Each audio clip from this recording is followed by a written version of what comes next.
Kinji.com. Täzelerde rap yok liderler daşta. Täze körüne koşulsa has yakin moşuna. Beyle ulim güçlü olsa başka yurda edinmelim. Sizin kiçi gelyen zaten men yaşım hemim pelim. Minmelik bilen el kiçi olup diyecek ağam. Sözümde yalan yok, silahınız uludur tağam. O güç ol pifmişsin, arasıdır geçmişim. Üzümün tohumun ekip bunu islemek işmişsin. Yok korkak bilen aşağı bağmışsın. 20 milyon rap yazmasan inni bolun atmışsın.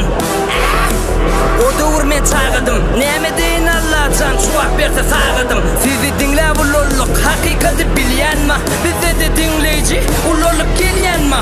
Dinle namart yalanın üstüne ne diye? Telde köle salarsın, vak ulusak ne diye?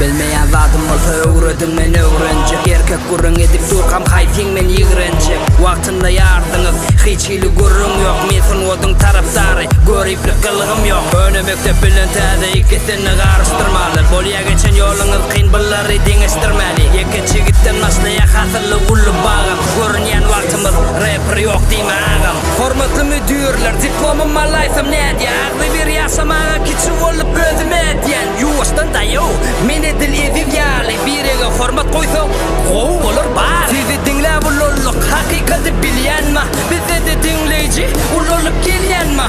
Dinle namart yalanın üstüne ne diye? Telde köle salarsın, vak ulusak ne